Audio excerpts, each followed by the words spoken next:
زیاد از 700,000 فقط ریشه پیازی گل لاله شانده شده است.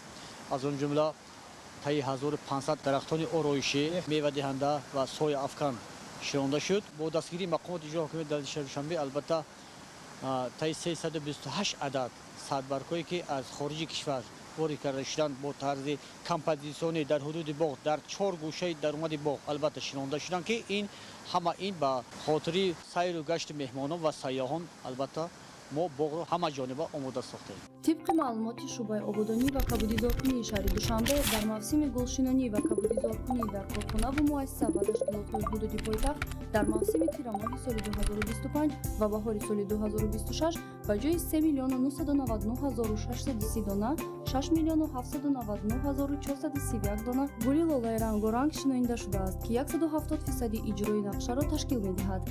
баъзи гулҳо дар гармхонаҳои корхонаи воҳиди давлатии таҷрибавии илмию истеҳсолии сабзкори шаҳри душанбе низ натиҷаи заҳмати гулпарварон аст. бонувони зебоиофари ин корхона барои ороишу сарсабзии аксар кӯчаву хиёбон ва саҳни ҳавлии муассисаву ташкилотҳои шаҳри душанбе гулу растанӣ парвариш мекунанд.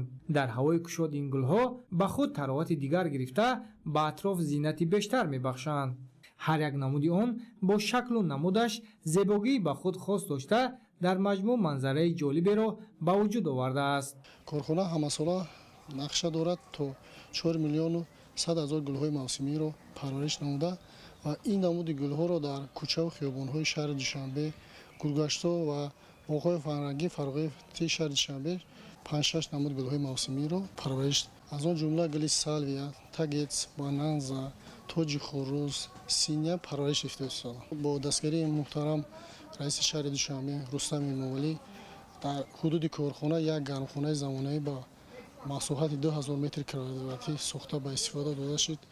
аз ин ниҳол ба тамоми шароити кории кормандон мусоид мебошад. талошҳои пайваставу доимии президенти ҷумҳурии тоҷикистон пешвои миллат муҳтарам Эмомалӣ Раҳмон ва иқдому заҳматҳои ҳамарӯзаи раиси шаҳри душанбе муҳтарам Рустами Эмомалӣ боис бар он гардидааст ки имрӯз шаҳри душанбе ба яке аз маконҳои истироҳату фароғат барои сокинони мамлакат ва меҳмонони дохилу хориҷ табдил ёбад.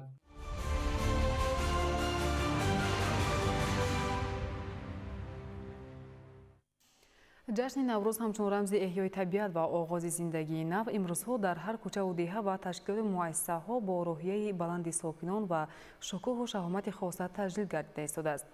ин оини бостонӣ дорои аҳамияти бузурги таърихиву фарҳангӣ буда арзишҳои миллӣ ваҳдат ва эҳтиром ба мероси ниёгонро дар қалби мардум боз ҳам устувор месозад. аз идомаи тантанаҳои ҷашни байналмилалии наврӯз дар шаҳру ноҳияҳои кишвар ҳамкорони мо гузориш медиҳанд. ҷашни наврӯз ки бо ташаббуси роҳбарияти олии давлату ҳукумати ҷумҳурии тоҷикистон ҷаҳонӣ гардид, сол аз сол дар тоҷикистони соҳибистиқлол бо риояи анъана ва суннатҳои некаш таҷлил мегардад. кормандони вазорати адлияи ҷумҳурии тоҷикистон низ ҷашни наврӯзи оламафрӯзро дар сатҳи баланд таҷлил намуданд. дар чорравини бошукӯҳи наврӯзӣ собиқадорони соҳа ва кормандони раёсати адлия ва сабти асноди ҳолати шаҳрвандии он дар шаҳру ноҳияи мамлакат иштирок намуда ба хушнудӣ ин ҷашнро пуршукӯҳтар намуданд. бо меҳру муҳаббати хоса ҷиҳати пазироии ҷашни наврӯз кормандони воҳидҳои сохтори вазорати адлия, дастгоҳҳои марказӣ, гӯшаҳои наврӯзӣ ва хони наврӯзӣ, суфраҳои идонии аз 707 ширин ороста шуда ва дигар анвои хӯрокҳои миллиро ба намоиш гузоштанд. масъуле нақшхони ороста ва таомҳои миллӣ омоданамудии кормандон дидан карда ба ҳунар ва маҳорати онҳо баҳои баланд доданд. иштирокчиён зик доштанд ки бо шарофати соҳибистиқлолии мамлакат ва сиёсати хиратмандонии пешвои миллат президенти ҷумҳурии тоҷикистон муҳтарам Эмомалӣ Раҳмон расму оин ва суннатҳои миллӣ аз нав эҳё гарда миллати тамаддунофари мо ҷашнҳои миллию давлатӣ бахусус наврӯзи фархундапайро бо ифтихору сарфарозӣ дар сатҳи баланд ҷашн мегиранд. бо таҷлили суннатҳои гузашта ҷашни байналмилалии наврӯз ҳамчун иди густариши сулҳу субот, ваҳдати миллӣ, якпорчагии Тоҷикистон, дӯстию рафоқат ва меҳру шафқат арзёбӣ мешавад. барномаи рангини фарҳангӣ ки баёнгари суннатҳои неки наврӯзӣ буд ба иштирокчиёни ин ҷашни байналмилалӣ рӯҳи илҳоми тоза бахшид. кормандон дар ин рӯз гирди ҳам омада бо шукргузорӣ аз истиқлолияти давлатӣ ва фазои орому осоидагии кишвар рақсу бозӣ намуданд ва ҷашни наврӯзро дар сатҳи хеле баланд истиқбол гирифтанд. бо фаро расидани фасли баҳор ва наврӯзи байналмилалӣ саҳни бинои вазорати саноат ва технологияҳои нав идона оро дода шудааст. нақшу нигори ҷолибу диданӣ ки дар гирду атрофи бино инъикос ёфтаанд таҷассумгари расму оини ин ҷашни бостонӣ мебошад. ҳамчунин ба ин муносибат дар шафати бино гулу бутаҳои рангоранг ва дарахтони ҳамешасабз шинонида шудааст ки ба ҳусни бино зебоии дигар зам намудааст. имсол кормандони вазорати саноат ва технологияҳои нави ҷумҳурии тоҷикистон чун солҳои қаблӣ наврӯзи байналмилалиро бо шукӯҳу шаҳомат ва шодиву хурсандӣ таҷлил намуданд. дар оғози чорабинӣ занону духтарони дастгоҳи марказии вазорат бо ба бар намудани либоси миллӣ шеъру таронаҳоро дар васфи баҳору наврӯз пешниҳод карданд. намояндагони вазорати саноат ва технологияҳои нав ва меҳмонон аз гӯшаҳои алоҳидаи намоишгоҳ ки аз ҷониби кормандони дастгоҳи марказии вазорат ва сохторҳои зертобаи он дар сатҳи баланд ташкил гардида буд дидан намуданд. аҳли фарҳанг ва кӯдакони хуштоле дар тантанаҳои наврӯзи байналмилалӣ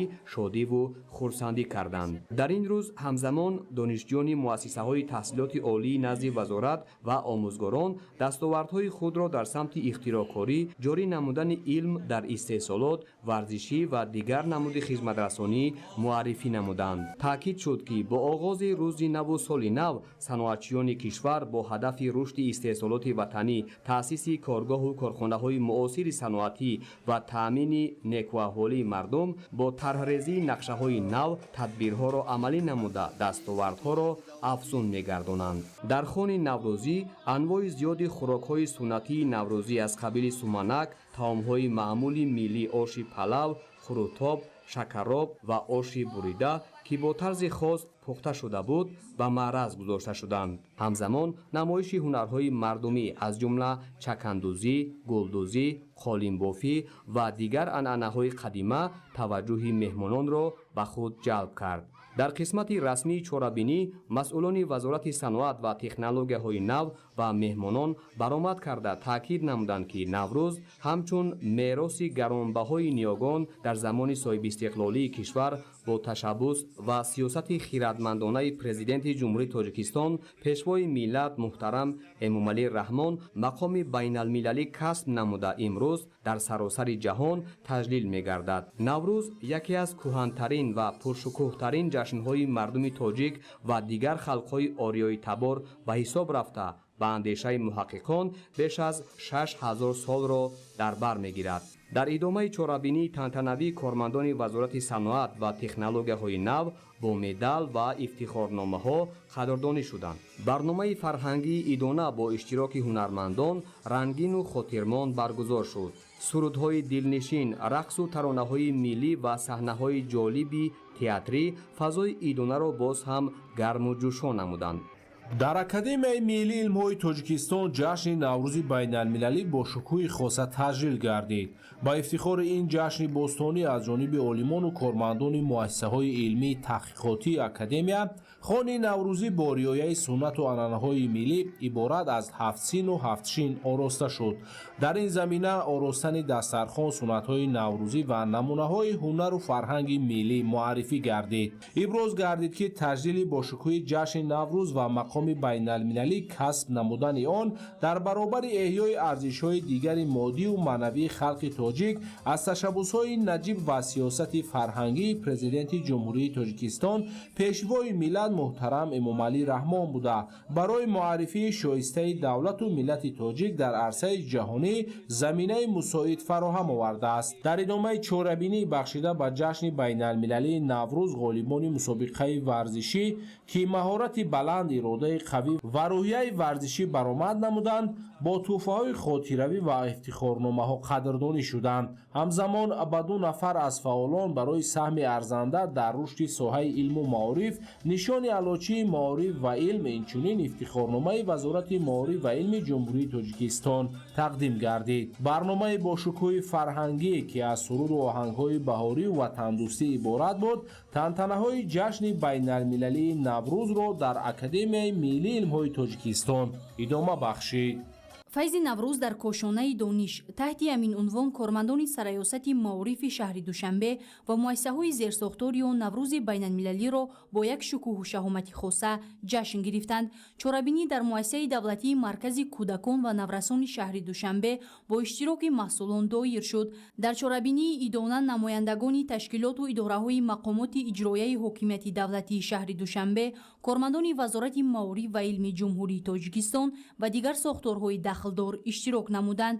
хонандагон ва омӯзгорони маркази кӯдакон ва наврасони шаҳри душанбе ва дигар муассисаҳои сараёсати маорифи шаҳри душанбе бо маҳорати баланд саҳнаҳои ҷолиби наврӯзӣ, бозиҳои суннатии миллӣ ва образҳои рамзии наврӯзӣ, маликаи наврӯз, баҳор ва деҳқон дар фазои идона ҷолибу рангин пешниҳод намуданд. оростани дастархони наврӯзӣ бо 7 сину 7 шин, таомҳои миллӣ ва анвои гуногуни суннатҳои мардумӣ шукӯҳи чорабиниро афзун намуд. наврӯз гувоҳ аз асолати миллии тоҷикон буда ба унсури муҳими худшиносӣ, ваҳдат ва фарҳанги миллӣ табдил ёфтааст. дар идома барномаи фарҳангӣ фароғатӣ аз ҷониби ҳунармандон ва таълимгирандагони муассисаи давлатии маркази кӯдакон ва наврасони шаҳри душанбе пешниҳоди ҳозирин гардонида шуд.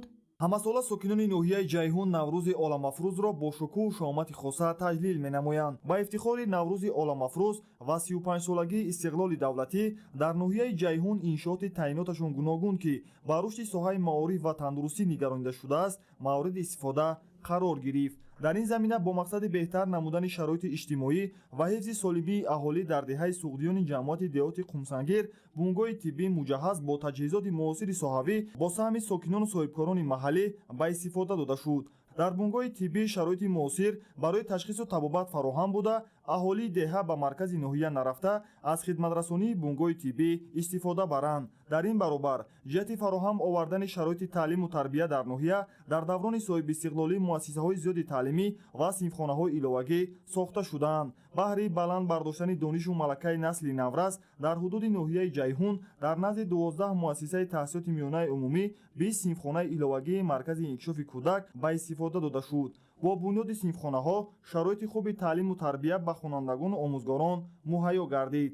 дар ҳамин рӯз ҳамчунин дар ҷамъияти шаҳраки дӯстии ноҳияи ҷайҳун маркази савдои маводи хӯрокворӣ ба истифода дода шуд. баъд аз ифтитоҳи иншооти таъйиноти гуногун дар ноҳияи ҷайҳун ба муносибати ҷашни наврӯзи байналмилалӣ чорабинии тантанавӣ доир шуд. қабл аз оғози чорабинии фарҳангӣ маҳсулони ноҳия ва меҳмонон аз намоиши дастовардҳои ҳунариву меҳнатии ҷамъиятҳои деҳот, идораву ташкилот ва муассисаҳои таълимии ноҳия дидан намуданд. гуфта шуд ки ҷашни наврӯз бо шарофати истиқлоли давлатӣ ва сиёсати фарҳангпарваронаи президенти ҷумҳурии тоҷикистон пешвои миллат муҳтарам эмомалӣ раҳмон бо тамоми хусусиятҳои таърихиву фарҳангиаш эҳё гардида ба ҷашни маҳбубу дӯстдоштаи ҳамагон ва рамзи худшиносиву ифтихори миллӣ, ваҳдату ҳамдилии мардум ва пайванди наслҳо табдил ёфтааст. наврӯз ҷашни таърихӣ мебошад. он нақши муҳимро дар таҳкими сулҳу субот мегузорад. анъана ва расму оинҳои он дар худ фарҳанг ва анъанаҳои волои башариро инъикос менамояд. чорабинии наврӯзиро барномаи фарҳангӣ фароғатии иборат аз сурудҳои тараннумгари баҳор, наврӯз ва сулҳу дӯстӣ идома бахшид. дар деҳаи асадуллои ҷамоати деҳоти навободи ноҳияи ҷалолиддини балхӣ ҷашни байналмилалии наврӯз бо баргузории чорабиниҳои гуногуни идона, барномаҳои фарҳангӣ ва иҷрои расму оинҳои суннатии наврӯзӣ бо шукӯҳ шаҳомати хоса таҷлил гардид. дар ин ҷашни зебои баҳорӣ сокинони деҳа бо рӯҳияи баланди миллӣ ва эҳтиром ба арзишҳои фарҳангии ниёгон наврӯзро истиқбол намуда бо оростани хони идона, омода намудани таомҳои миллӣ ва намоиши анъанаҳои неки наврӯзӣ фазои идонаро боз ҳам рангин гардониданд. дар ҷараёни ҳамоиши идона анъанаҳои деринаи наврӯзӣ ба мисли оростани хони наврӯзӣ, омода намудани таомҳои миллӣ аз ҷумла суманак ва дигар хӯрокҳои суннатӣ, намоиши ҳунарҳои мардумӣ, ҳамчунин бозиҳои гуногуни варзишӣ ва фароғатӣ баргузор гардида сокинон бо шодиву нишоти хоса дар ин ҷашн ширкат варзиданд. наврӯз ҳамчун ҷашни бостонии мардумони ориёи нажод рамзи эҳёи табиат, оғози фасли баҳор, дӯстиву ҳамдигарфаҳмӣ ва ниятҳои неки инсонӣ ба шумор меравад. дар арафа ва рӯзҳои таҷлили ҷашни наврӯз дар деҳаи асадуллои ноҳияи ҷалолиддини балхӣ корҳои ободониву созандагӣ вусъати тоза касб намуда, сокинон бо ҳисси баланди ватандӯстӣ ва тозаву озода намудани кӯчаву маҳалҳо, шинонидани дарахтони сояафкан ва анҷом додани корҳои тозакорӣ машғул гардиданд. барномаи рангини фарҳангӣ бо иштироки ҳунармандон ба ҷашни наврӯз ҳусни тоза бахшида, бо суруду мусиқӣ ва рақсҳои дилнишин таъби иштирокчиёнро болида гардонид. ин барнома фазои идонаро пур аз шодиву нишод намуда, сокинонро ба рӯҳияи созандагӣ ва дӯстиву ҳамдигарфаҳмӣ раҳнамун месохт. дар баробари таҷлили ҷашни наврӯз сокинони деҳа бо истифода аз ҳавои мусоид ба оғози кишту кори баҳорӣ низ шурӯъ намуда, бо ниятҳои нек ва умеди ҳосили фаровон ба соли нави кишоварзӣ қадам гузоштанд. таҷлили бошукӯҳи наврӯз дар гӯшаву канори мамлакат аз ҷумла дар деҳаи асадуллои ҷамоати деҳоти навободи ноҳияи ҷалолиддини балхӣ гувоҳи он аст, ки миллати тоҷик ба фарҳанг, таърих ва суннатҳои деринаи худ эҳтироми хоса дошта, онҳоро бо ифтихор ҳифз ва ба наслҳои оянда ба мерос мегузорад. сокинони ҷамоати деҳоти чагами ноҳияи баландкӯҳи шамсиддин шоҳини вилояти хатлон бо дамидани субҳи содиқ бо шодию сурур ба ҷашнгоҳ ҷамъ омада, бо риояи анъанаҳои миллӣ ва шукргузорӣ аз фазои орому осудаи кишвар ҷашни наврӯзро бо шукӯҳмандӣ таҷлил намуданд. занону бонувон машғули омода намудани пухту пази таомҳои миллӣ ки хоси ин фасли зебои соланд ва намоиши ҳунарҳои мардумиро ба роҳ монданд. дар қисмати тантанавӣ чорабинии масъулини ноҳия иброз доштанд, ки наврӯз на фақат ба замин нармӣ ва ба дилҳо гармӣ мебахшад, балки дар ҳамаи давру замонҳо ба мардум ваҳдат омӯхтану дар қалби мардум афрӯхтани шӯълаи меҳру садоқатро талқин менамояд. наврӯзи ватан пеш аз ҳама бо дили кӯдакон шодӣ ва фараҳ бахшида, бо сайру гашт дар чаманистонҳо ва бозиҳои гуногуни наврӯзӣ табашонро шод мегардонанд. гулдухтарони чаканпӯш якҷо ҷамъ омада бо ҳам сурудхонӣ мекунанд. бо мақсади арҷ гузоштан ба фарҳанги гузаштагон ва тарғиби либоси миллӣ, гулдухтарон либосҳои чаканбабар кардаву чакандӯзиро ҳам намоиш доданд. барномаи омода намудаи кормандони фарҳанг ва хонандагони муассисаҳои таълимӣ, ки таҷассумгари фарорасии баҳору наврӯз ва зебогиҳои табиати биҳиштосои тоҷикистонро таҷассум мекард, пешкаши тамошобинон гардид. анъанаҳои дигари наврӯзӣ ин баргузор намудани ҳар гуна бозиҳои варзишию мусобиқаҳои паҳлавонист, ки дар қисмати дуюми рӯз бо иштироки паҳлавонони ин мавзеъ гӯштини миллӣ баргузор гардид, ки дар охир ғолибон соҳиби тӯҳфаҳои арзишманд гардиданд. сокинони ҷамоати деҳоти сафобахши ноҳияи Данғара ҷашни наврӯзи байналмилалиро бо самимияту муҳаббати хос нисбати ин анъаноти аҷдодӣ хубу хотирмон таҷлил намуданд. ҷашнгоҳ, ки табиати зебои деҳаи Кӯли Суфён интихоб гардида буд, сокинони 14 рӯстои деҳоти мазкур намоишгоҳи идона ташкил намуда, дар он таомҳои гуногуни миллӣ, ҳунарҳои мардумӣ аз қабили дузандагию бофандагӣ, чӯбтарошиву оҳангарӣ ва дигар маҳсулоти истеҳсолиашонро пешкаши масъулину меҳмонон намуданд.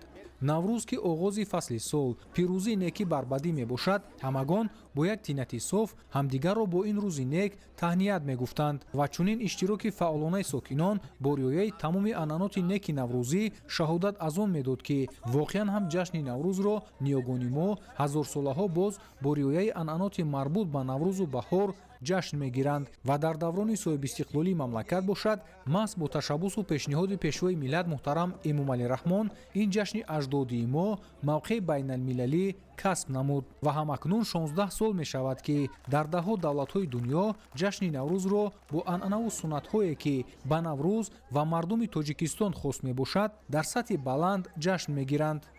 бозиҳои миллии варзишӣ, ки яке аз анъанаҳои дигари ин ҷашн маҳсуб меёбад, наврасони ин деҳоти доманакӯҳ бо ҳавасмандиву шавқи зиёд байни ҳам бозиву қувваозмоӣ намуданд. гуфта шуд ки сокинони ҷамъияти деҳоти сафобахши ноҳияи Данғара дар доираи дастуру ҳидоятҳои пешвои муаззами миллат муҳтарам Эмомалӣ Раҳмон ва бо азму иродаи қавӣ ва ҳисси баланди масъулиятшиносӣ дар корҳои ободонӣ саҳми арзанда гузошта симои деҳу маҳаллаҳоро ба таври назаррас дигаргун намуданд. кӯчаву маҳаллаҳо тозаву озода, манзараҳои зебои идона ва фазои пурнишоти наврӯзӣ нишонаи равшани меҳнати содиқона ва муҳаббати мардум ба ватан мебошад.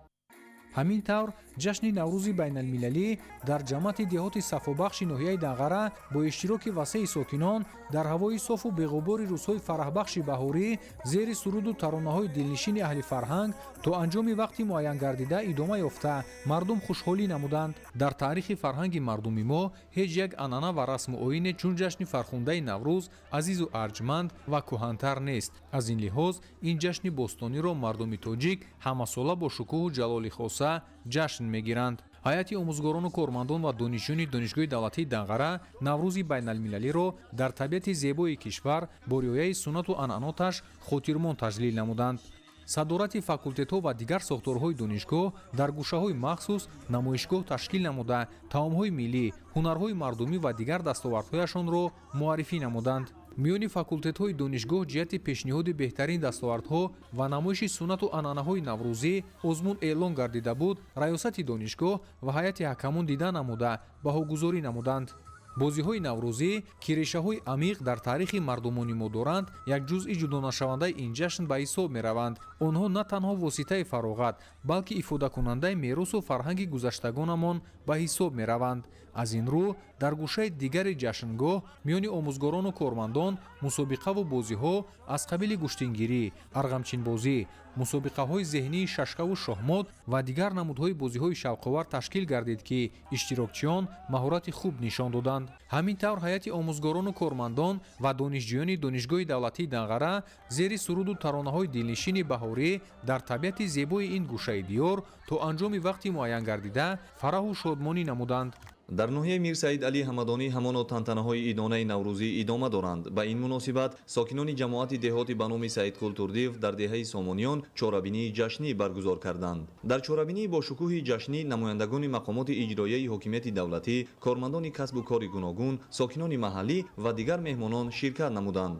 сокинон бо рӯҳияи баланди идона ва ифтихор аз оромиву суботи пойдори ватан наврӯзи хуҷастапайро таҷлил карданд. муаррифии ҳунарҳои мардумӣ, либосҳои миллӣ, густурдани хони идонаи ҳафтсину ҳафтшин, омодасозии таомҳои миллии баҳорӣ аз ҷониби бонувон бо замзамаи сурудҳои халқӣ ки бо самимият ва меҳру садоқат иҷро гардид, намоиши идонаро ҷилову тобиши хоса бахшид. ташкили бозиҳои миллӣ ва мусобиқаҳои гуногуни варзишӣ дар байни наврасону ҷавонон ки ҳамовозии бештари иштирокдоронро таҷассумгар буд, хушҳоливу фараҳмандии хурду калонро фароҳам овард. ҳазлу зарофатгӯӣ ва шерхонии наврасону ҷавонон аз завқи баланду истеъдоди ҳозирҷавобии онҳо гувоҳӣ медод. мусобиқаҳои варзишӣ ва бозиҳои миллии анъанавӣ ба чорабинӣ фазои хушоянди пурҳаяҷон ва рақобати солим бахшида, ҳамзамон нерӯи ҷавонӣ ва иттиҳодии сокинонро ифодагар буд. иштирокдорон зимни баромади шодбошӣ изҳор доштанд ки наврӯз на танҳо ҷашн, балки рамзи ваҳдат, дӯстӣ ва эҳтиром ба мероси фарҳангии халқу миллат мебошад.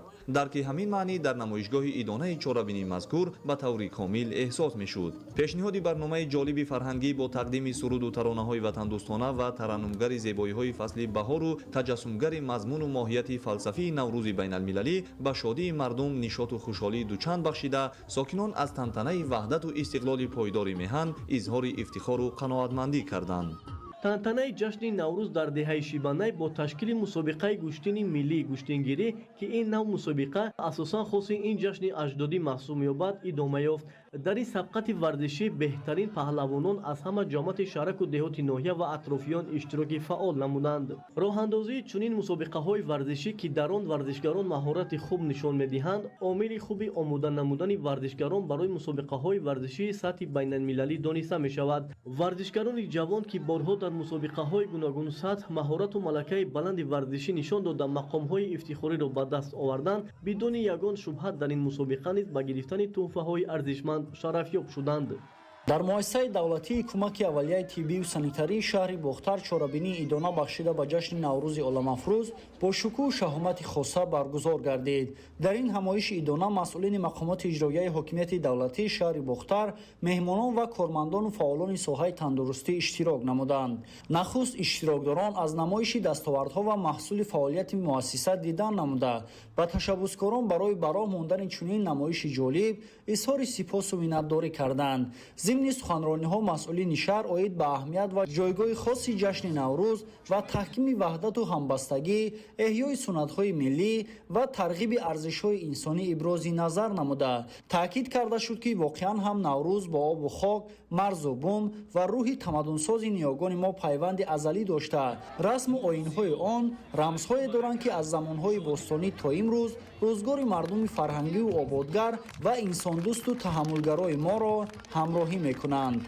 در ادامه چاره‌بینی از جانب مقامات اجرایی حکومت دولتی شهر بختر به یک قطار کارمندان فعال و سهمگذاری در پیشبرد فعالیت مؤسسه توفه‌های خاطره‌ای تقدیم کرده شد. در فرجام برنامه رنگین فرهنگی با اجرای سرود و ترانه‌های دلنشین فضای ادامه را باز هم گرم و خاطرمان گردانیده با چاره‌بینی حسن تازه بخشید. در ریاست معارف ولایت ختلان بخشیده به جشن بین المللی نوروز چاره‌بینی ادانه فرهنگی با شکوه و شهامت خاص برگزار گردید. در همایش ادانه مسئولین مقامات اجرایی محلی حاکمیت دولتی ولایت ختلان، کارمندان ساحه معارف، آموزگاران و دیگر مسئولین ساحه شرکت نموده جشن باستانی نوروز را با روحیه بلند افتخار ملی و احترام به ارزش‌های اجدادی تجلیل کردند. اشتراکچیان نمونه‌های گوناگون خوراک‌های ملی از جمله سومنک، آش پلو، کلچه‌های بهاری و دیگر طعام‌های ملی را آماده و به نمایش گذاشتند. این نمایش بیانگر هنر بلند زنان تاجیک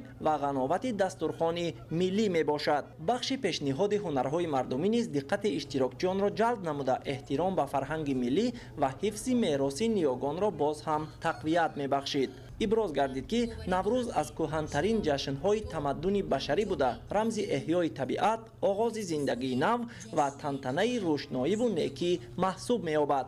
امروز نوروز همچون جشن صلح و دوستی و همدلی خلقها در عرصه بین المللی اعتراف گردیده است. در ادامه از نقش مهم ساحه معارف در تربیت نسل خودشناس و وطندوست یادآوری گردیده ذکر شد که آموزگاران همچون پرچمبرداران معرفت در قلب خوانندگان احترام به تاریخ، فرهنگ و سنت‌های ملی اینچنین محبت به وطن را پرورش می‌دهند.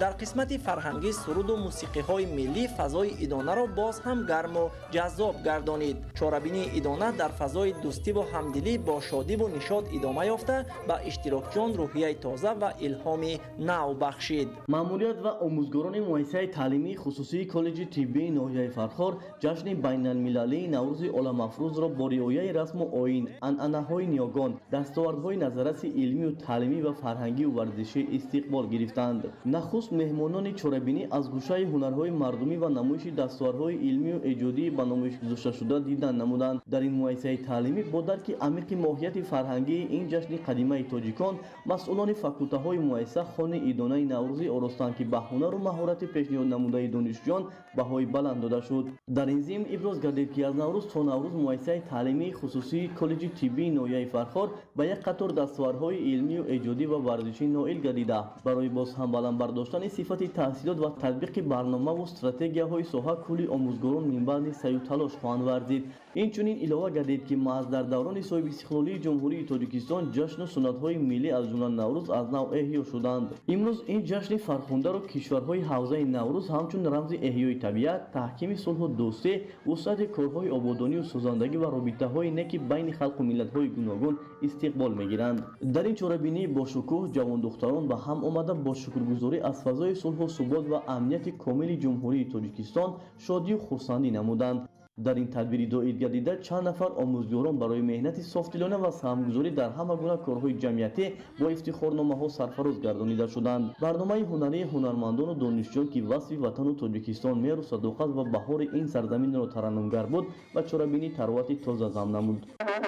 جشن نوروز فرخنده‌پی در جماعت دهات نوفروج شهر ایسترفشان با شکوه و شهامت خاصه تجلیل گردید. در چهاربینی نوروزی مسئولین مقامات اجرایی حکومت دولتی و ساکنان همه دهه‌های جماعت دهات نوفروج شرکت ورزیده شکوه این جشن قدیمی را باز هم رنگین و خاطرمان گردانیدند. خوراک‌های ملی و شیرینی‌هایی که خاص جشن نوروز میباشند از قبیل سومنک، هفت‌سین و هفتچین، آش بریده، توشبره، مانتو، قلمه، شیربرنج، اینچنین دیگر نمودهای شیرینی‌ها به معرض تماشا گذاشته شدند. علاوه بر این جوان پهلوانان جماعت دهات نوفروج دستاوردهای ورزشی خویش را که در دوام سال به دست آوردند به نمایش گذاشته وعده دادند که من بعد نیز در معرفی تاجیکستان بهشت‌آسا و پرافشانی پرچم دولتی سهم ارزنده می‌گذارند. مسئولین مقامات محلی قید نمودند که کشور سرسبز و صاحب تمدن تاجیک تاریخ کهن داشته در دایره رسم و آیین‌ها، سنت‌ها و مراسم‌ها و عنعنه‌های نوروزی موقع اساسی را اشغال می‌نماید. جهت بالیدروحی و خرسندی اهل شرکت کنندگان برنامه رنگین فرهنگی و کنسرتی که نشانه از بیدارشوی طبیعت، موسم کشت و کار دهقانان زحمت‌پیشه، ارزش‌گذاری به ارزش‌های فرهنگی و سرود و ترانه‌های ترنمگری تنجی و آسایشتگی عبارت بود. طبع اشتراکداران چهاربینی نوروزی را باز هم رنگین و خاطرمان گردانید.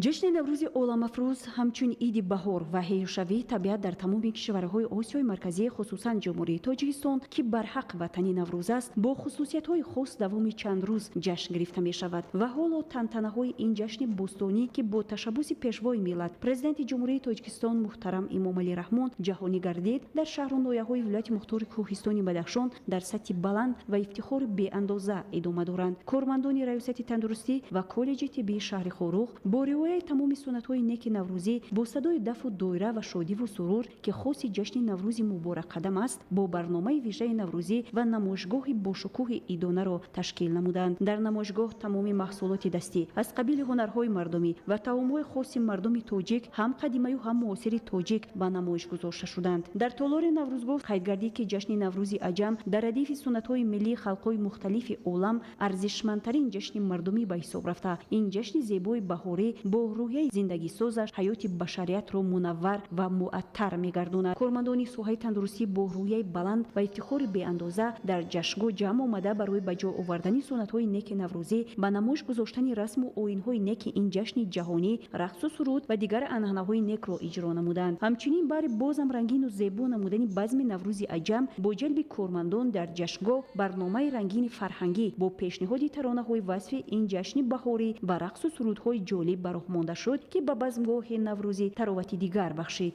تجلیل نوروز بین‌المللی در کالج طبی شهر ترسونزاده با شکوه و شهامت خاصه برگزار گردید. چهاربینی با ریایه سنت و عنعنه‌های ملی و فضای ایدانه آغاز یافته اشتراکچیان را روحیه بلند وطندوستی و افتخار ملی فرا گرفت. در چهاربینی مذکور برنامه فرهنگی با اشتراک دانشجویان و هنرمندان جوان برگزار شد. آنها با پیشنهاد سرود و رقص‌های ملی، صحنه‌چه‌های جالب و نمایش لباس‌های ملی فضای ایدانه را رنگارنگ نمودند. همزمان مسئولین مقامات اجرایی حاکمیت دولتی شهر ترسونزاده در چهاربینی اشتراک نموده ذکر گردید که نوروز همچون جشن احیای طبیعت، دوستی و همدلی و وحدت مردمان اهمیت بزرگی معنوی دارد. همچنین تاکید شد که نوروز یکی از کهن‌ترین و مقدس‌ترین جشن‌های ملی مردم تاجیک به شمار می‌رود که با فرارسی فصل بهار و احیای طبیعت تجلیل می‌گردد. این جشن باستانی رمز زندگی نو، پاکیزگی، دوستی و همدلی است. در فرجام مهمانان از نمایشگاه ایدانه که در آن هنرهای مردمی و طعام‌های ملی به معرض گذاشته شده بودند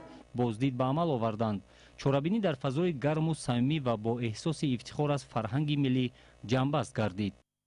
در مؤسسه تحصیلات میانه عمومی رقم 32 دهه قلپیسته جماعت دهات صدرالدین عینی ناحیه ورزاب جشن بین المللی نوروز با شکوه و شهامت خاصه و در فضای ایدانه تجلیل گردید. در جشنگاه هنرهای مردمی، طعامهای ملی و دستاوردهای خوانندگان به نمایش گذاشته شدند. نوروز همچون جشن احیای طبیعت و رمز دوستی و همدلی بار دیگر وحدت مردم و ارزش‌گذاری به عنعنه‌های ملی را تجسم نموده در زمان صاحب استقلالی مملکت با تشبث پیشوای ملت محترم امامعلی رحمان از جشن مردمی به جشن بین المللی تبدیل یافت. ریاست آموزگاران و دانشجویان مؤسسه دولتی کالج طبی شهر وحدت جشن فرخنده نوروز عالم‌افروز را با آمادگی همه‌جانبه و برگزار نمودن چهاربینی با شکوه در سطح بلند استقبال نمودند. барои хотирмон истиқбол гирифтани фасли зебои сол баҳори нозанин масъулон дар гӯшаҳои алоҳида дастурхони пурнозу неъмати наврӯзӣ ва чорабиниҳои гуногуни фарҳангӣ доир намуда ҳамагонро ба ин ҷашни миллӣ шодбош менамуданд. ҷашни наврӯз арзишҳои чун сулҳ, оштӣ ва ҳамбастагиро тақвият дода бо ин васила дӯстиву ҳамбастагии қавму миллатҳои гуногунро зиёд менамояд. наврӯз ҷавҳари фарҳанги мардуми ориёӣ буда гузаштагонамон онро чун нахустин рӯзи моҳи фарвардин ва оғози соли нав ҷашни баҳор, бедории табиат баробари рӯзу шаб таъбир карданд. дар замони соҳиби истиқлолӣ наврӯз ба ҳайси ҷашни миллӣ дар сатҳи давлатӣ бо шукӯҳу шаъмати хоса таҷлил карда мешавад. наврӯз як ҷашни башарист ва баҳору нав шудани сол барои тамоми мардумон яксон меояду хушҳолӣ меорад ва ба одамон табъи баланду рӯҳи тоза мебахшад. наврӯз ҷашнест ки дар худ тамоми ҷанбаҳои фарҳангиву сиёсиро фарогир мебошад ва некутарин русуми башариро дар худ таҷассум намудааст. аҳли кормандон, омӯзгорон ва хонандагони муассисаи давлатии Мактаби интернати ҷумҳуриявии кӯдакони ятим дар ноҳияи Нуробод низ ҷашни байналмилалии Наврӯзро бо оростани хони идона ва барпо кардани базми хотирмон таҷлил намуданд. дар ҷашнвораи Наврӯзӣ намунаҳои гуногуни ҳунарҳои мардумӣ, расму оинҳои миллӣ ва дастархони идона бо зебоии хос ороста шуд. ҳамзамон анвои гуногуни хӯрокҳои миллӣ ки аз гиёҳҳои шифобахши баҳорӣ бо маҳорати баланд омода гардиданд, фазои идонаро боз ҳам рангинтар карданд. яке аз ҷиҳатҳои ҷолиби ҷашни Наврӯзӣ либосҳои зебо ва гуногунрангии миллӣ буд. гулдухтарону бонувони муассиса атлас, адрас, чакан ва дигар либосҳои анъанавии минтақаҳои Тоҷикистонро ба бар намуда, зебоӣ ва рангорангии фарҳанги миллии тоҷиконро ба таври шоиста муаррифӣ карданд. дар тантанаи Наврӯзӣ омӯзгорону хонандагон якҷо бо ифтихор аз ватану ватандорӣ ва шукргузорӣ аз фазои софу беғубори кишвари биштосоямон шодию хурсандӣ намуданд. яке аз оинҳои Наврӯзӣ ин ташкил намудани бозиҳои гуногуни варзишӣ мебошад. ба ифтихори ҷашни Наврӯзи ҷаҳонафрӯз як қатор мусобиқаҳои варзишӣ бо иштироки фаъоли хонандагон ташкил карда шуда, ҳадафи онҳо тарғиби тарзи ҳаёти солим, таҳкими нерӯи ҷисмонӣ, баланд бардоштани рӯҳияи варзишӣ ва таҳкими дӯстӣ байни хонандагон мебошанд. таъкид гардид ки ҷашни Наврӯз дар арсаи байналмилалӣ бо ташаббуси президенти ҷумҳурии Тоҷикистон, пешвои миллат муҳтарам Эмомалӣ Раҳмон ва ҳамовозии кишварҳои ҳавзаи Наврӯз аз соли 2010 инҷониб аз тарафи Созмони Милали Муттаҳид ҳамчун ҷашни ҷаҳонӣ пазирифта шудааст ва он мероси таърихиву фарҳангии тоҷикон аст ки дар баробари ҷашни зебоиву эҳёшавии табиат инчунин дилҳоро поку мардумро ба муттаҳидиву якдилӣ даъват мекунад. дар базмгоҳи ҷашни Наврӯз пиру барно ба ҳам омада шодию хурсандӣ мекунанд ва ғуссаҳоро аз дилҳо берун месӯзанд. Наврӯз ҷашнест ки аз ҷониби аҷдодони некному хиратманди мо ба мо мерос омада аз шодию суруд ва бахту саодат мужда медиҳад. дар фарҷоми чорабинӣ баҳри болидахотирии ҳозирин аз ҷониби дастаҳои ҳунарии муассисаи таълимӣ барномаи ҷолиби консертӣ пешкаш карда шуд. ҳамин тариқ аҳли кормандон, омӯзгорон ва хонандагони муассисаи давлатии Мактаби интернати ҷумҳуриявии кӯдакони ятим дар ноҳияи Нуробод бо базму тараб ва шодию сурур Наврӯзи байналмилалиро ҷашн гирифтанд.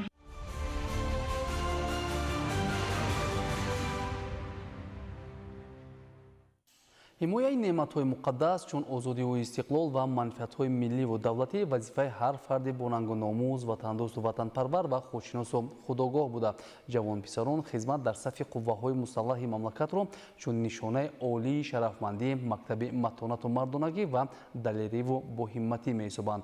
ҳамасола дар мавсими баҳор ва тирамоҳ бо фармони президенти ҷумҳурии Тоҷикистон муҳтарам Эмомалӣ Раҳмон маъракаи даъвати ҷавонон ба сафи қувваҳои мусаллаҳи ҷумҳурии Тоҷикистон баргузор мегардад. аз рафти чорабиниҳо ба муносибати даъвати баҳории ҷавонон ба сафи артиши миллӣ дар шаҳру ноҳияҳои кишвар ҳамкорони мо гузориш медиҳанд. бо дарки масъулияти хештаншиносӣ рӯзи нахустини маъракаи муҳими даъвати баҳории ҷавонон ба сафи қувваҳои мусаллаҳи ҷумҳурии Тоҷикистон, рӯзи даъватшаванда дар ноҳияи Шамсиддин Шоҳини вилояти Хатлон дар майдони сафороии қушунҳои сарҳадӣ дар сатҳи баланд баргузор гардид, ки дар ин рӯз ҷавонони зиёде ба комиссарияти ҳарбии ноҳия ҳозир шуданд, ки аксарашон хоҳиши иҷрои қарзи шаҳрвандии худро дар назди модарватан доштанд ва аз ҳамсолони худ низ даъват ба амал меоварданд ки аз ин мактаби шуҷоату мардонагӣ гузаранд ки аз нангу номуси баланд, ғуруру ифтихор ва меҳанпарастию худшиносии ин ҷавонон дарак медиҳад. ман баъди хатми донишгоҳи тарбияи ҷисмонии тоҷикистон ба номи ҷавонпаҳлавон Саидмумин Раҳимов тасмим гирифтам ки ба сафи қувваҳои мусаллаҳи ҷумҳурии Тоҷикистон шомил шуда ба халқи худ содиқона хизмат намоям. масъулини ноҳия меҳмонону волидайни навазкарон баромад карда ҷавононро ба хизмати содиқонаю софдилона ба ватан ҳидоят намуда иброз доштанд ки дар доираи сиёсати ободкоронаю сулҳҷӯёнаи асосгузори сулҳу ваҳдати миллӣ пешвои миллат президенти ҷумҳурии Тоҷикистон муҳтарам Эмомалӣ Раҳмон фаъолияти рӯзмарраи хизматчиёни ҳарбӣ дар қисмҳои низомӣ шароити зарурии маишию моддӣ муҳайё карда шуда дар кулли воҳидҳои низомӣ афсарони касбӣ бо таҷриба ҷиҳати баланд бардоштани малакаи ҳарбию ҷисмонии ҷавонон, тарбияи онҳо дар рӯҳияи ватандӯстӣ, садоқат ба марзу бӯми кишвар фаъолият намуда истоданд. дар воқеъ мояи ифтихор ва сарфарозист ки дар ноҳияи Шамсиддин Шоҳин сафи чунин ҷавонон ба сафи қувваҳои мусаллаҳи ҷумҳурии Тоҷикистон сол аз сол афзоиш ёфта маъракаи даъвати навазкарон рангину пуршукӯҳ гузаронида мешавад. чун анъана дар ин рӯз ба 24 нафар ҷавононе ки курсҳои кӯтоҳмуддати ронандагиро дар ташкилоти ҷамъиятии мададгори мудофиа хатм карданд, дар вазъияти тантанавӣ шаҳодатномаҳои ронандагӣ супорида шуд. рӯзи даъватшаванда дар ноҳияи Шамсиддин Шоҳин дар сатҳи баланду хотирмон баргузор гардид ки навазкарон дар ин рӯз дар ҳавои мусиқӣ мерақсиданду меболиданд, волидайн низ ҳамроҳи онҳо шодӣ мекарданд. пойдории истиқлоли давлатӣ барои рушду инкишофи соҳаҳои мухталифи мамлакат ва таъмини зиндагии шоистаи мардум заминаи боэътимод гузошта имкон фароҳам овард ки дар муддати кӯтоҳи давлатсозӣ халқи тоҷик ба дастовардҳои бузург аз ҷумла артиши миллӣ мушарраф гардад. ин нуқта зимни чорабинии мутантан ки баҳри гусели навазкарон ба сафи қувваҳои мусаллаҳи кишвар дар ноҳияи восеъ роҳандозӣ шуд баён гардид. иштироки фаъоли муҳассилини муассисаҳои таълимӣ ва сарбозони оянда дар баргузории чорабинии сиёсӣ ки дар қисми низомии вазорати мудофиа воқеъ дар маркази ноҳия сурат гирифт бобати тарбияи насли наврасу ҷавон дар рӯҳияи худшиносию ватандӯстӣ, ҳифзи арзишҳои истиқлоли давлатӣ ва дар шуъури онҳо ташаккул додани ғояи миллӣ муҳим арзёбӣ гардид. ҷавонони шуҷоъ ва хонандагони муассисаҳои таълимӣ бо ба даст гирифтани парчами давлатӣ, акс ва шиору овезаҳои тарғибкунандаи сиёсати давлату ҳукумат ва хизматҳои шоёни президенти ҷумҳурии Тоҷикистон муҳтарам Эмомалӣ Раҳмон дар самти муҷаҳҳазгардонии ҷузу томҳои қисмҳои низомии кишвар бо техникаву лавозимоти ҳарбӣ самимият ва содиқ будани худро ба ин сарзамини аҷдодӣ нишон доданд. баъд аз хатми муассиса хостам ки рафта худро дар комиссарияти ҳарбии ноҳияи восеъ яъне номнавис кунам ва ба сафи қувваҳои мусаллаҳи ҷумҳурии Тоҷикистон бо ҳамроҳи бародаронам ватанро ҳифз намоям. ҷавонони бароманди қавииродаи ноҳияи восеъ хизмати ватан модару қарзи виҷдонӣ ва имонии худ меҳисобанд. саҳми падару модарон, ҷомеа ва масъулони ниҳодҳои марбутаи ноҳия ҷиҳати дар шуъури наврасону ҷавонон сохтани ҳисси муҳаббат ба диёр, кишвар ва сарзамин назаррас арзёбӣ карда шуд. ин аст ки сафи ҷавонони ватандӯст сол аз сол зиёд гардида иҷрои ӯҳдадории худро дар назди ватан модар эҳсос менамоянд. маслиҳат кардем ки писари кенҷагии худро ба сафи қувваҳои мусаллаҳи ҷумҳурии Тоҷикистон сафарбар кунем. ин фарзанди панҷуми ман аст. 4 фарзанди дигари ман ҳам бо сари баланд хизмат карда. умедворем ки ин писар ҳам мисли бародаронаш хизмати ватан модарро сарбаландона иҷро карда боз ба хона бармегарданд. дар идомаи чорабинӣ ба 66 нафар навазкарон ки ба курсҳои кӯтоҳмуддати ронандагӣ ва чанд тани дигар ба касбомӯзӣ фаро гирифта шуданд дар вазъияти тантанавӣ шаҳодатномаҳои ронандагӣ, сертификат, сипосномаҳои Кумитаи иҷроияи Ҳизби Халқии Демократии Тоҷикистон ва бахши кор бо ҷавонон ва варзиши ноҳия супорида шуд. сипас бо дуои неки модарон ва баргузории маросими ногазон аз ҷониби бонувон навазкарон ба сафи қувваҳои мусаллаҳ гарму самимӣ ва хотирмонд гусел карда шуданд. баҳри болида рӯҳии иштирокчиёни чорабинӣ барномаи мукаммали омоданамудаи бахши фарҳанги ноҳия ки иборат аз сурудҳои ҷолибу ватандӯстона буд пешниҳод гардид. бахшида ба оғози даъвати навбатии ҷавонон ба сафи қувваҳои мусаллаҳи ҷумҳурии Тоҷикистон таҳти унвони рӯзи даъватшаванда дар ноҳияи Хуросон чорабинии идона баргузор шуд. дар ин тадбир ҷавонони синну соли даъватӣ бо ҳисси баланди ватандӯстӣ ва масъулиятшиносӣ иштирок намуданд. тибқи иттилои масъулон дар рӯзи аввал нақшаи даъвати баҳории ҷавонон ба сафи артиши миллӣ дар ноҳия иҷро гардид. ҷавонони ноҳияи хӯросон бо ифтихор изҳор намуданд ки хизмати ҳарбиро қарзи мардонагӣ ва сипари боэътимоди ватан медонанд. шароит дар қисмҳои низомӣ дар замони соҳиби истиқлолӣ рӯ ба беҳбудӣ ниҳода, ҷавонон метавонанд дар ин мактаби мардонагӣ таҷриба андохта ҳамчун ҳомиёни далеру шуҷоъ барои суботу амнияти кишвар саҳм гузоранд. таъкид гардид ки сулҳу оромӣ ва ваҳдати сартосарӣ аз фаъолияти устувори артиши миллӣ вобаста аст. дар ин рӯз ҷавонони даъватшаванда баъди гузаштан аз курсҳои кӯтоҳмуддати омӯзишӣ соҳиби шаҳодатномаи ронандагӣ гардиданд, ки ҳамчунин ҷавонони соҳибкасб метавонанд дар қисмҳои низомӣ мувофиқи ихтисос хизмат намоянд. ҳамзамон ба ҷавонони даъватшаванда тӯҳфаҳои хотиравӣ тақдим гардид. ҷавонони синни даъватӣ бо рӯҳияи болида ва эҳсоси масъулият иброз доштанд, ки омодаанд марзу буми кишвари азизро мардонавор ҳифз намоянд. чорабинии идонаи рӯзи даъватшаванда дар ноҳияи хӯросон бо суруду оҳангҳои ватандӯстона анҷом ёфт. дар шаҳри гулистон шумораи зиёди ҷавонписарони солҳои таваллуди 1999-2008 ба комиссарияти ҳарбӣ ҳозир шуда хизмат ба сафи қувваҳои мусаллаҳи ҷумҳурии тоҷикистонро ки ифтихори баланди ватандорӣ ва эҳсоси бузурги худшиносӣ ба ҳисоб меравад, бо амри дилу виҷдон ихтиёр намуданд, зеро онҳо хуб дарк намуданд ки хизмат ба ватан ва миллат барои ҳар ҷавонмард ки марзу бум ва хоку оби мамлакат барояш азиз аст, қарзи муқаддас ва мояи ифтихор мебошад. дар оғоз даъватшудагон аз майдони парчами миллӣ то макони баргузории чорабинӣ роҳпаймоӣ намуда бо парчами давлатӣ вориди майдони марказӣ гардиданд. шиори ҷавонон аз хизмати софдилона ба ватан, ҳимояи марзу буми он ва арҷ гузоштан ба муқаддасоти миллӣ иборат буд. зимни гусели ҷавонон ба сафи артиш, масъулини мақомоти иҷроияи ҳокимияти давлатии шаҳри Гулистон, намояндагони мақомоти ҳифзи ҳуқуқу тартибот, фаъолон ва падару модарон иброз доштанд ки хизмат дар сафи қувваҳои мусаллаҳ қарзи асосии шаҳрвандӣ ба ҳисоб рафта, вазъи мураккаби ҷаҳони имрӯз аз ҳар фарди бедордил ва ҷавони бонангу номус тақозо менамояд ки дар самти ҳимояи истиқлоли давлатӣ ва марзу бум аз ҳарвақта дида масъулияти бештар эҳсос намояд. ҷавонони навдаъватшуда дар назди аҳли ҷамъомад бо тантана ваъда доданд ки дар сафи қувваҳои мусаллаҳи мамлакат хизмати модар ватанро бо сари баланду дили пок адо хоҳанд кард. дар шаҳри Гулистон се шаҳрак Адрасмон, Чорухдарон ва Навгарзан аз аввалинҳо шуда дар рӯзи якум нақшаи даъвати баҳориро 100% иҷро намуданд.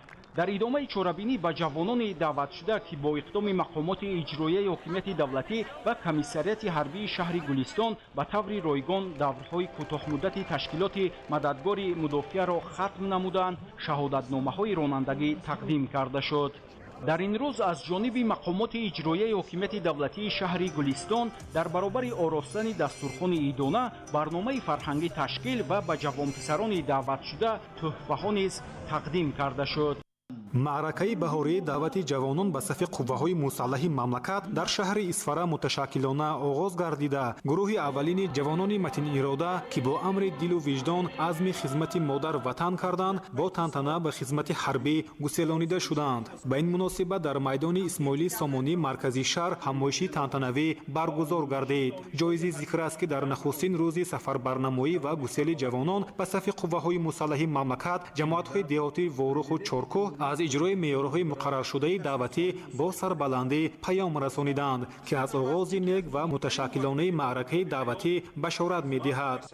имрӯз мо ҷавонони сарбаланди диёр аз ватани хиш, аз пешвои миллат муҳтарам ҷаноби Олӣ Эмомалӣ Раҳмон ифтихор мекунем ва шукри соҳиби истиқлолии кишвар менамоем. ман донишгоҳи авиатсионии Москваро бо ихтисоси ҳавопаймосозӣ хонда ва хатм намуда бо мақсади хизмат дар сафи қувваҳои мусаллаҳи ҷумҳурии Тоҷикистон хизмат ба ватан омадам. ваъда медиҳам ки содиқона ба халқу ватани маҳбубам аз сидқи дил хизмат намоям. баромадкунандагон бо зикри он ки аҷдодони хиратманди мо аз қадимулайём мардонагии ҳақиқиро дар омодагӣ ба ҳифзи ватан ва ҷонфидоӣ ба номи ватан медиданд, зикр намуданд ки хизмат ба модар ватан вазифаи муқаддас буда, шарафёб гаштан ба ин рисолати бузург бахти ҷавонмардӣ, оини ватандорӣ, садоқати фарзандӣ ва нангу номуси шаҳрвандӣ мебошад. имрӯз ҷавонони сарбаланд ва ба ору номус дарк мекунанд ки ҳифзи ватан қарзи ҷавонмардӣ буда, ҳимояи ҳимояи марзу бум ва таъмини амнияту осудагӣ мояи ифтихору шараф маҳсуб меёбад. ба сафи қувваҳои мусаллаҳ омадани ҷавонон падидаи сурурбахш буда, шаҳодати он аст ки ҷавонони мо баҳри ҳимояи марзу буми аҷдодии хеш таҳкиму сулҳу осоиштагӣ ҳаматарафа омодаанд. чунин мешуморам ки ҳар нафари худогоҳу ватандост ифтихори миллӣ дошта ба ватан хизмат намояд. ҳису сулҳу субот ва тинҷиву оромӣ ва попарҷо нигоҳ доштани истиқлоли давлатӣ вазифаи мо ҷавонмардон аст. аз ин хотир ман ифтихормандам ки ба сафи қувваҳои мусаллаҳ шомил мешавам ва дар ин қарзи фарзандии худро иҷро менамоям. дар ҳамоиш ба навазгароне ки даври ронандагии ташкилоти ҷамъиятии мададгори мудофиаро хатм намуданд, шаҳодатномаҳои ронандагӣ супорида шуданд. ҳунарнамоии аҳли фарҳанги шаҳр ва шодиву нишоти сарбозону навазгарон анҷомбахши ин ҷамъомадӣ бошукӯҳ буд. имрӯз дар ноҳияи баландкӯҳи шаҳристон маросими даъвати баҳории ҷавонони шуҷоъю далер ба хизмати ҳарбӣ таҳти унвони рӯзи даъватшаванда баргузор гардид ки дар он ҷавонони ватандӯсту шуҷоатманд дар тан сару либоси ягона қадамзанону сурудхонон инчунин дар фазои идона ва рӯҳияи баланди хештаншиносӣ аз назди комиссарияти ҳарбӣ то майдони парчами давлатӣ роҳпаймоии осоишта барпо намуданд. дар идома ба муносибати рӯзи даъватшаванда дар хиёбони парчами давлатӣ ҳамоиши мутантан доир карда шуд ки дар он намояндагони мақомоти иҷроияи ҳокимияти давлатӣ, ҳифзи ҳуқуқу тартибот, афсарону сарбозони қисмҳои ҳарбии мустақар дар ноҳия, собиқадорони ҷангу меҳнат ва волидони сарбозони навдаъватшудагон иштирок карданд. зимни чорабинии бошукӯҳи рӯзи даъватшаванда масъулини мақомоти иҷроияи ҳокимияти давлатии ноҳияи шаҳристон таъкид намуданд ки ҳукумати мамлакат ҷиҳати боз ҳам рушд додан ва фароҳам сохтани шароити созгор барои сарбозону афсарони шуҷои ватан пайваста тадбирҳои мақсаднок андешида истодааст. ҷавонони даврони соҳибистиқлолии ноҳияи баландкӯҳи шаҳристон ба хубӣ дарк намуданд ки истиқлолияти комили меҳан бар ивази ҷаҳду талошҳои хастанопазири сокинони мамлакат таҳти сарварии фарзанди фарзонаи миллат, асосгузори сулҳу ваҳдати миллӣ, пешвои миллат, бунёдгузори давлати навини тоҷикон, президенти ҷумҳурии тоҷикистон муҳтарам Эмомалӣ Раҳмон ба даст омадааст ва ҳифзу ҳимояи ин неъмати бебаҳои таърих бар дӯши насли имрӯзу фардо вогузор аст. бо изҳори миннатдорӣ ба волидайни ҷавонони даъватшаванда ки бо амри дилу виҷдон ба сафи артиши миллӣ пайвастанд, масъулини мақомоти маҳаллӣ ба ҳамаи онҳо дар адои ин рисолати пуршараф саломатӣ, хушбахтӣ, ҳушёрию зиракӣ, матонату ҷасорат ва дар роҳи ҳифзи ватани азиз барору муваффақият орзу намуданд. маъракаи гусели ҷавонони бебоку далер ва чустучолоки шаҳристониро ба ҷузу томҳои артиши миллӣ рисолати анъанавии нонгазон шукӯҳи тоза бахшид. модарону хоҳарони ноҳия ба фарзандону бародарони бонангу номуси хеш ки хизмати ватан модарро бардӯш гирифтанд бо нияти хизмати содиқона ва бозгашти сарбаландона нон газонида фотиҳаи нек доданд. барномаи ҷолибу дилфиреби бахши фарҳанги мақомоти иҷроияи ҳокимияти давлатии ноҳияи шаҳристон анҷомбахши чорабинии рӯзи даъватшаванда гардид.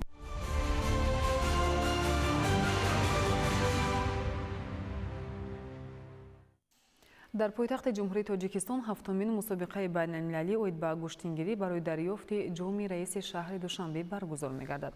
аллакай дар ин мусобиқа 25 даста аз давлатҳои дуру наздики олам ҳавасмандии худро барои иштирок дар мусобиқа таъкид намуданд. наврӯзшоҳи азизулло шарҳи бештар медиҳад.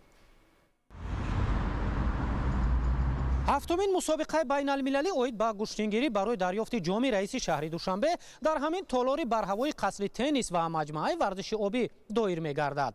ҳоло корҳои омодагӣ ҷараён дорад. варзишгарон аз давлатҳои дуру наздики олам ба тоҷикистон меоянд ва барои дарёфти ҷоми раиси шаҳри душанбе байни ҳам рақобат мекунанд. мусобиқа барои дарёфти ҷоми раиси шаҳри душанбе 5 апрел доир мегардад. ҳоло ба қайдгирии довталабон ҷараён дошта ҳадафи масъулин барои дар сатҳи баланд гузарондани ин чорабинии ҷаҳонӣ равона карда шудааст. айни замон 23 давлат ва тими мунтахаби ҷумҳурии тоҷикистон ва тими федератсияи байналмилалии гӯштингирӣ яъне ки 25 даста сабти ном гардидааст ва зиёда аз 100 нафар варзишгар, мураббӣ ва довар сабти ном гардидааст. мусобиқаи байналмилалӣ оид ба гӯштингирӣ барои дарёфти ҷоми раиси шаҳри душанбе ба муносибати рӯзи пойтахт доир мегардад ва аллакай шиору овезаҳо дар макони асосии баргузории чорабинӣ насб гардидааст. ҷоизаи умумии мусобиқа $100,000-ро ташкил медиҳад. ғолиби мақоми якум соҳиби 10,000, ҷои дуюм 5,000 ва мақомҳои сеюм сазовори $2,500 мешаванд. беҳрӯзи имом аз ҷавонтарин варзишгарон аст ки аз тими мунтахаби тоҷикистон дар мусобиқаҳои байналмилалӣ бори аввал иштирок мекунад. ман дар даври ниҳоӣ чемпионати ҷумҳурии Тоҷикистон боид ба гӯштингирӣ иштирок карда барохат ба ҷоми раиси шаҳр гирифтам. ҳоло омодагии мо хеле ҷиддӣ аст. ин ҳаводории мухлисони гӯштини миллии тоҷикӣ гӯштингирӣ аз ҷоми раиси шаҳри душанбе дар соли 2025 аст. яъне ин намуди варзиш дар дохил ва хориҷи кишвар мухлисони зиёд дошта таваҷҷӯҳу дастгириҳои ҳукумати ҷумҳурии тоҷикистон ба ташаккули он замина гузоштааст. ҳоло паҳлавонони тоҷик ҳадаф гузоштанд ки майдондории хуб нишон дода шарафи давлату миллатро дар сатҳи байналмилалӣ ҳифз намоянд. дар вазни 65, вазни 78, вазни 86 ва ҷамъи 86 ва 70 кило бонувон 20 нафар аз тими мунтахаби ҷумҳурии Тоҷикистон сафарбар карда шуданд. рӯзи 4 вазнкашӣ аст ва омодагӣ хеле дар сатҳи хуб аст. гӯштини миллии тоҷикӣ гӯштингирӣ таърихи кӯҳан дошта аз насл ба насл то замони мо расид. яъне ин собитгари он аст ки миллати тоҷик дар солимӣ, нерӯмандӣ ва бозиҳои варзишӣ тамаддуни омӯзанда доштааст. гӯштингирӣ дар замони истиқлоли давлатӣ на танҳо рушд намуд, муҳимтар аз ҳама мақоми байналмилалӣ гирифт ва имрӯз ба як ҷузъи муҳими муттаҳидкунии ҷомеаи ҷаҳон ва ташаккулдиҳандаи сулҳу дӯстӣ табдил ёфтааст. таваҷҷӯҳу дастгириҳои пайвастаи раиси маҷлиси миллии маҷлиси олии ҷумҳурии тоҷикистон, раиси шаҳри душанбе муҳтарам Рустами Эмомалӣ ба рушд, ташаккул ва оламгир шудани гӯштини миллии тоҷикӣ гӯштингирӣ мусоидат мекунад. баъди мақоми байналмилалӣ ташкили федератсияҳо дар 74 давлати дунё мисоли ҳамин дониста мешавад. айни замон федератсияи байналмилалии гӯштингирӣ дар якҷоягӣ бо федератсияи гӯштингирии тоҷикистон бо дастгириҳои ҳукумати ҷумҳурии Тоҷикистон ва дастгириҳои ҳамешагии муҳтарам раиси шаҳри Душанбе дар 74 давлати дунё федератсияҳои гӯштингирӣ таъсис ёфтааст. аллакай ин соли ҳафтум аст ки дар пойтахти ҷумҳурии Тоҷикистон барои дарёфти ҷоми раиси шаҳри Душанбе мусобиқаи байналмилалӣ доир мешавад. дар соли 2026 беҳтарин паҳлавонон ва мураббиён аз давлатҳои қидаҳои гуногуни дунё аз рӯи намуди гӯштини миллии тоҷикӣ гӯштингирӣ дар Тоҷикистон ба ҳам меоянд ва санаи 5 апрел барои дарёфти ҷоми раиси шаҳри Душанбе байни ҳам рақобат мекунанд. наврӯзшоҳи азизулло, Маҳмадсаиди Камол, Душанбе, ахбор.